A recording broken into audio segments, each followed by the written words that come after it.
Hello and welcome to the 10-Minute Project Fix. My name is Gary Wills, I'm your host, and I'm also the founder of a recruitment company called Talent Today that is fast-tracking the recruitment process for the project delivery world. In each episode, we'll be discussing all things project delivery, and we'll be speaking to the very best project leaders and CIOs in the marketplace that have been there, done it, got the t-shirt, and got a lot of war wounds along the way. If you like what you hear from the podcast, please hit the like button, please subscribe to the channel, and please share or add a comment. Hello and welcome to another episode of the 10-Minute Project Fix. Today, I'm joined by Afisi Keshinro, who is actually working for me on one of our projects at the moment as a Salesforce project manager. Now, as soon as I spoke to Afisi on our first call, I just had a bundle of energy. And always got some good sort of feedback from previous managers, and now current managers are saying what an amazing project manager he is, program manager, getting the project delivered over the time. So I'm really looking forward to the community enjoying what really makes Afisi tick, and obviously all of the things about how he gets his projects over the line as well. So Afisi, anyway, how are you? I'm good. Thank you for having me, Gary. I appreciate the honor of joining the podcast, and looking to have a great time with you. Yeah, great stuff. Well, let's get cracking on anyway. If people aren't aware of the 10-minute project fix, we literally have 10 minutes to hit the deadline, the project deadline. We've got quite a bit to go through, and then we have 60 seconds of fun at the end. So I'm going to start the timer now. And what would you say then, Afisi, is your top 3 tips you would give someone to ensure that the project has the best chance of success? Oh, that's a very good one, especially when you think about projects and you think about a triple constraint of a project, which is your budget, your timeline, and essentially quality, which is another one. But I think for me, if I was thinking about the top sort of tips, number one is managing scope creep. As you know, everyone wants more and more and more and more, but there's a timeline that you typically have to be mindful of to be able to deliver. So I think for me, first and foremost, you're managing the scope has to be the first thing. That's key. And I think for me, helping clients understand what the scope is and why we have a scope in the first place is always key. Secondly, I think you also need to set realistic targets or expectations. So if for example, I say I want to deliver a car, that's fine. You can have a car with shiny wheels. You can have a car with subwoofers in the back. You can have a V10 car. So you can have a basic car. You can have an ultimate luxurious car. So where do we start from? And that's starting with the basics, what we say minimum viable product. So setting the expectations when you're going into a project is always key. So that's your second thing. So your first one is managing the scope.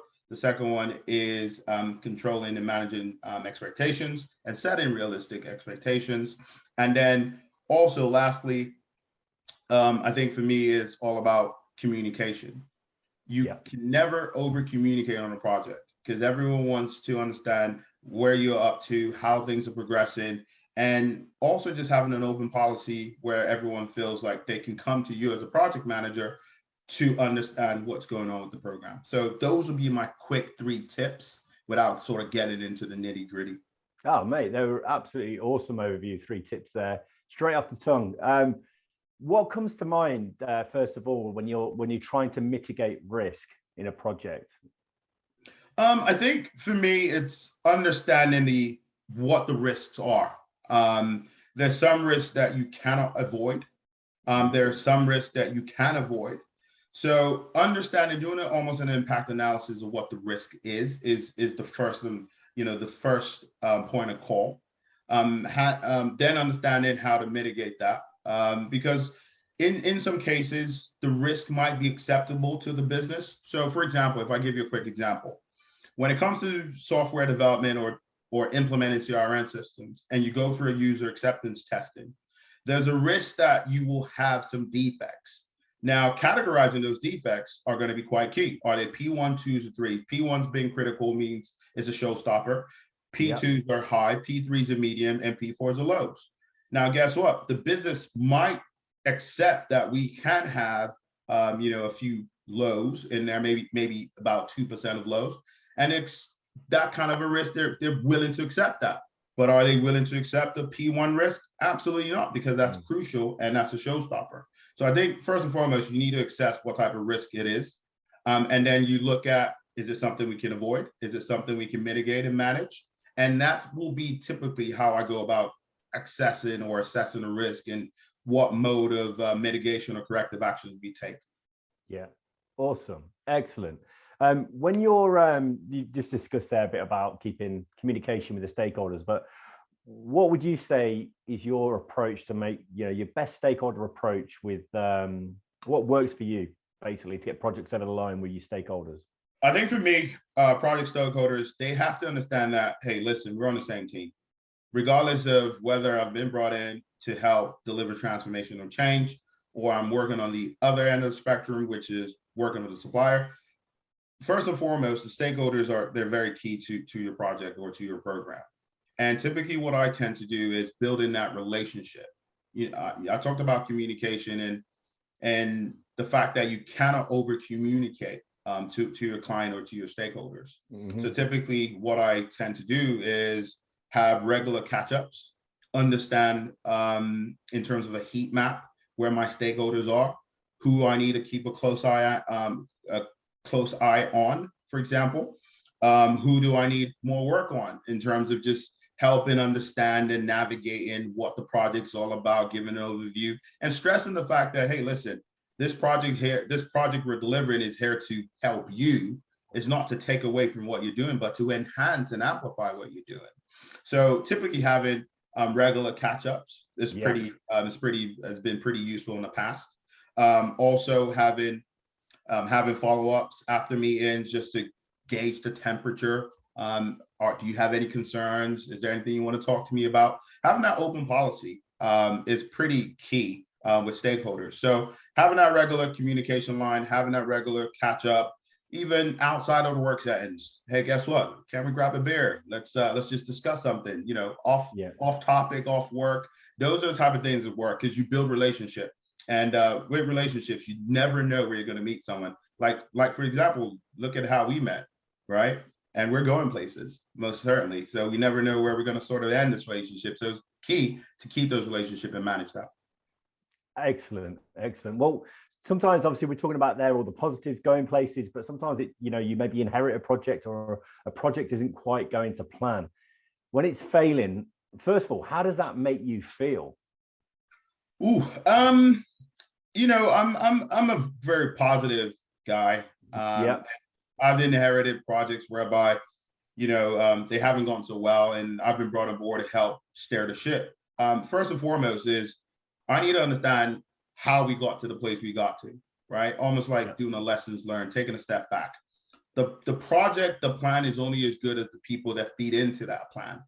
So almost taking a step back and understanding realistically what has gotten us to this point before we can look at putting corrective actions in place. And it goes back to, once again, managing the scope. Is it because of scope creep? Is that why it's been failing? Is it because of lack of communication? Is that why it's failing? Is it because of not having the right budget? So by taking a step back and understanding and taking stock of why the project is failing is going to be quite key. And for me, you also have to be realistic, because not every project is going to be successful, unfortunately, because there's a reason it got to the place it got to in the first place. So you have to take a view, an unbiased view of, guys, guess what? This project is not going to be successful for X, Y reasons. Now we can try and salvage what we have left, but sometimes the best corrective action is to close down that project and know that, you know what, this is one that we'll take to lessons learned as a lessons learned, and for history not to repeat itself, we'll keep that in our front and center. Stop burning money. Yeah, stop burning money. Exactly. It's like taking a basket and just pouring water in it and expecting it to get filled up. No, it's not. You could try and patch it up, and that might work for a bit of time, but guess what? It might start leaking again. So I think you always have to take that view. And for me, I'm always happy to take any project on, providing I have the right resources, the right people, the right mindset, and just having realistic goals to also being set by the program or by the project or the stakeholders. I think that's key, and that's key for any successful project. So Afisi, when you're delivering a project and you've got it across the line, how does that make you feel? Ooh, makes me feel great because I think it's that as a project manager, you are measured on delivery.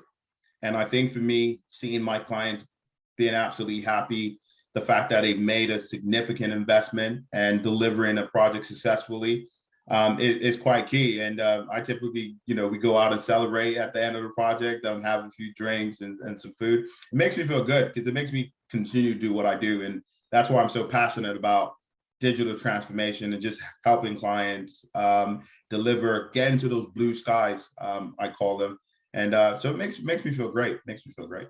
Awesome. Well, every time, I talk to you, like I said, the energy comes out. I can feel it. It's just, I think we bounce off each other at times. But, Afisi, what would you say is like because we've just literally got 30 seconds before the 10 minutes is up. What would you say is the best project that you've worked on? Is there one that really sort of... Oh, there's been a few. There's been a few.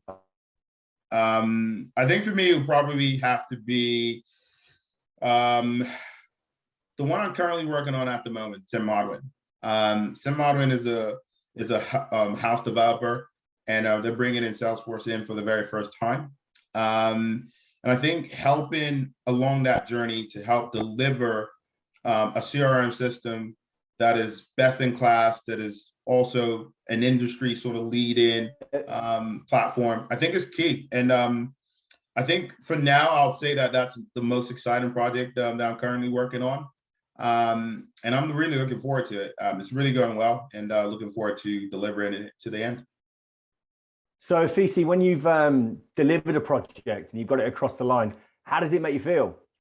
Hey, it makes me feel great, makes me feel happy that, we've achieved our goals, our mission, our vision, and most importantly, helping deliver for the client, because, there's a significant investment that goes into a project.